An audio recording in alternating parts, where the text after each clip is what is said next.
அன்பானவர்களே, இந்த வேளாண் துறையில் புகழ்மிக்க ஆழ்வார் அவர்கள் ஒரு 6 விஷயத்த சொல்றார். அதாவது என்னன்னு கேட்டீங்கன்னாக்க, நம்ம வாலிப பெண்கள் படிப்பில் கண்டுபிடிப்பெல்லாம் ரொம்ப பயங்கரமான அளவுல சிறந்து ஃபாரின்ல போயிட்டு அங்க பெரிய பெரிய ராக்கெட் கீக்கெட் எல்லாத்தையும் கண்டுபிடித்து அங்க அங்கீகாரம் பண்றாங்க. நம்ம ஊர்ல பார்த்தீங்கன்னா, அந்த 6 அடிபொலி சொல்றான் பாத்தியா, ஃபர்ஸ்ட்டு சாராயத்த வாயில ஊத்தி அமுக்கிடுறான் 1.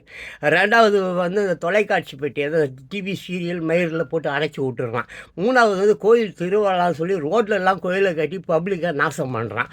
3வது பார்த்தீங்கன்னு சொன்னீங்கன்னா, அது ரொம்ப கேவலமான விஷயம் என்னன்னு கேட்டிங்கன்னா, அந்த அரசியல் கூட்டங்கள் எல்லாம் அந்த கிளவி செத்து போன பொணத்தெல்லாம் கூட்டின்னு போய் 200 கொடுத்து மேட்ரை முடிச்சிடுறான்.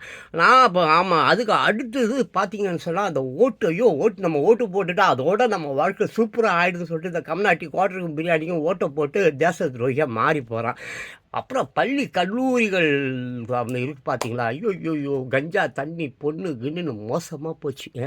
ரொம்ப வருத்தப்பட்டு பேசினார் ஆழ்வார். அவர் வேணா நீங்கள் போய் பாருங்கள், அவர் வேறு மாதிரி பேசியிருக்காரு, நான் வேறு மாதிரி பேசியிருக்கேன். ஆக நம்ம வாலிப பெண்களும் இளைஞர்களும் வந்து மிக திறமையானவர்கள்.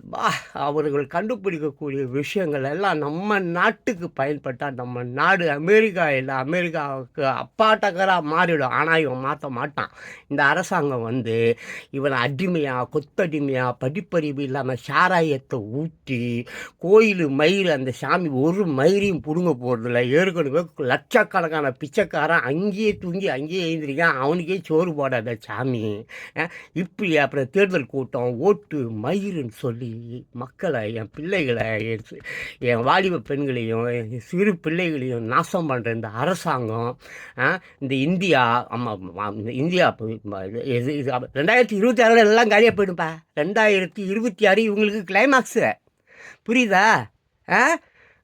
ஆமாம், தமிழ்நாடு நம்பர் 1 இருக்குது இந்தியாவில். நம்பர் 1 ஊழல்லையும் வந்து லஞ்சத்துலேயும் நம்பர் 1 இருக்குது இந்தியாவில். ஸோ இது நாசமாக போனால் மட்டும்தான் என் வாலிப பெண்களும் என்னுடைய இளைஞர்களும் வந்து அவர்களுடைய கண்டுபிடிப்புகள். இப்போ நான் விவசாயம் பற்றி பேச போகிறேன். அதுக்கப்புறம் என்னுடைய சினிமா லைஃப் பற்றி கொஞ்சம் பேசுகிறேன். கொஞ்சம் பாருங்கள், என்ன கொஞ்சம் பாருங்கள், விடாமல் பாருங்கள்.